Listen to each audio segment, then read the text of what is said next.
What's good, YouTube world? It's Jay Coffee on the vid.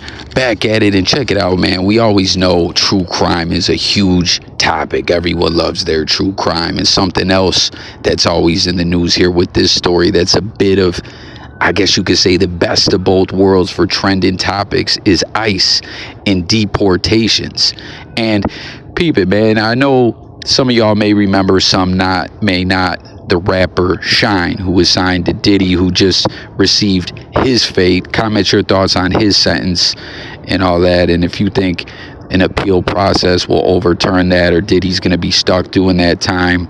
It's not that bad of a bid, but at the end of the day, it ain't what he wanted. But the feds got some years out of him. But Shyne was signed to Diddy, and something that they tried to tie into Diddy's case when they were trying to go the whole RICO route with it was back during the Club New York shooting. I think it was in the year 2000. Shyne, album wasn't even out yet, was out with Diddy and J-Lo, and some guy tried to press Diddy, disrespect him at a club. A shooting ensued, and at the end of the day, they found a gun. Diddy went on trial, beat the case, but Shyne ended up getting hit with 9 years. With the RICO case that they were trying to press, they tried to talk to J-Lo. Shyne is now in Belize, pushing on with a political career, and they were trying to, hey, did Diddy make you hold the gun? Was Shyne really the shooter? They tried to tie it all together, that was part of him running his criminal enterprise, but no dice, it didn't work. He only got convicted of paying for prostitution and traveling around the country, and it is what it is, But way back when Shyne finished those 9 years, he didn't even get to touch down as a free man. ICE immediately picked him up because at the time of arrest, he had a green card. He wasn't a full-blown U.S. citizen. And, think about that. You do 9 years. Oh, I get to come home. I'm a free man. No. ICE is picking you up. You're going to go sit in a federal detention facility. And he ended up getting deported. Never got to come back to the U.S. of A. I don't even think he touched down here for a visit. I'm not 100% sure on that. But him and Diddy kind of fake made amends, but it was really Revolt. Diddy's network at the time was doing a big piece of content for Shyne's political career, because over there he's trying to get it where his felony on his record won't stop him from being able to follow in his father's footsteps, who was a long-time prime minister of Belize. But Shyne is still fighting that fight. It went how it went. It is what it is. Will he ever be able to change those laws and get in office? That's waiting to be seen in the future. But this case here kind of reminded me of all that. This guy, Subu Vidam, right? He had been in prison 43 years. He was he's been in this country from India since he was 9 months old. But way back in, what was it, like 89 or 79? I don't even know. It was way back in the 80s or 70s. First, at the age of 19, he got picked up for selling LSD. He didn't do that much time for that. They chalked that up to making bad decisions as a youth. But a few years later, when he was 19, or no, the LSD arrest was at 19, but a few years later, he got bagged up in a murder case that was considered to be a very shaky case. He was said to have killed his friend. They never found a gun. You know what I mean? They were like, this is all circumstantial-ish. Oh, this was 82 when the murder went down. No weapons, circumstantial evidence, hit with a life sentence, no parole. This was in Pennsylvania. Innocence projects were always involved in his case.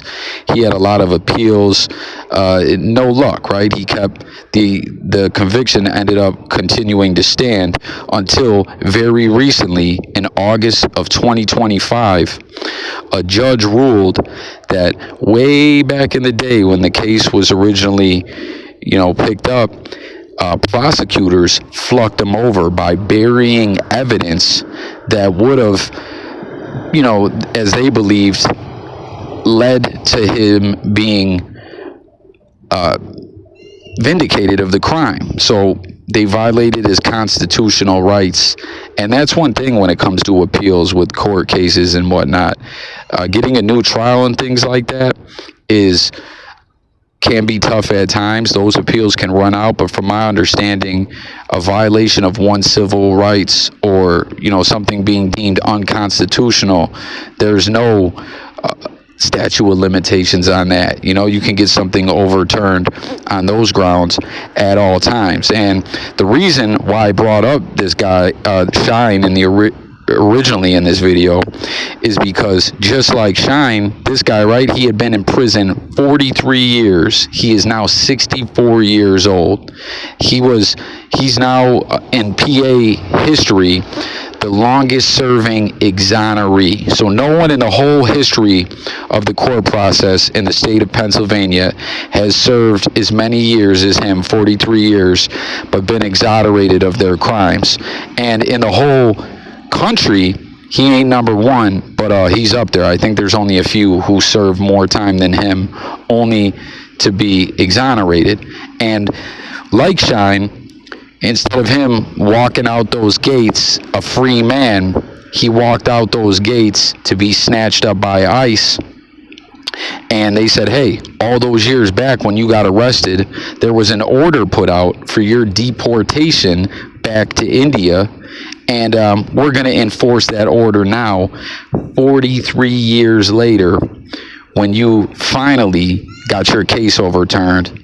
You ain't going home. You ain't going free. Haven't you been watching the news in there behind the prison wall? You're going back to India. And just like when the case was going on, there was all these innocence projects and all that, fighting to try to get this guy freed. There's all kinds of people advocating for this, push of this deportation order to be overturned. Like, come on, cut the guy some slack. Like, are you kidding me?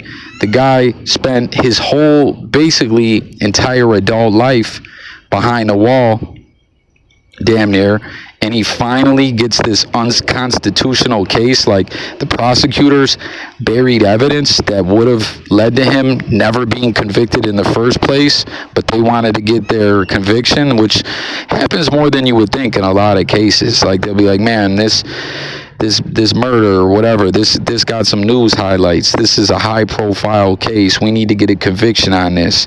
I don't know if I really like this guy for this, or what do you guys think? And the prosecutor at that time wants some more wins on his court record and all that. So he's like, hey, let's bury this evidence that could free him, and boom, we convict him. And in this guy's case, it turned into a life without parole sentence. And now, after all these years, him getting his freedom, it's turned into him getting deported. Like, this is an absolutely bonkers case. Like I said, true crime's always hidden in the news, but this ICE deportation-ish, it's all you ever hear about, you know what I mean? And this gentleman, Subu Vadam, here he is sitting where people are trying to fight hard body karate to change this, just like the conviction got changed. Jump in the comments and share your thoughts. Let me know if you've heard of the case. That whole part of it, what's that movie with Robert De Niro where he gets out of jail and he's like dedicating his life to getting revenge on the prosecutor? I can't think of the name of it.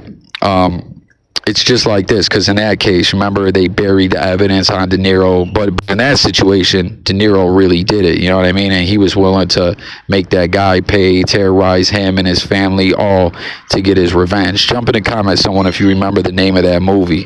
I don't feel like, cutting the video and adding it in, as I'm kind of bringing y'all this one on the run. I'm sure y'all can hear birds chirping and all that, but yeah, man, pretty crazy case. It's pretty wild for dude to be on such a journey. I wonder if he knew, like, I'm gonna get deported, or they were like, he really thought he was about to walk out them gates. And the rapper's Shyne situation, I think it was up in the air, like he wasn't 100% either way. But with Subu Vadam, whether he really knew or not, I wonder if he just worried about it because of all this in the news. But you think 43 years ago, like, could there really still be an order? Doesn't it expire? I guess not. I guess the same way that there's no statute of limitations on getting your conviction overturned on the grounds of a civil rights violation or something that is unconstitutional that the prosecution did, there's no statute of limitations on a deportation. So that's going to do it for this one. Let's talk about it. Sub to the channel and stay tuned for updates. It's Coffee, talking music news, sports, crime news, and much more. And I'm out of here. Peace.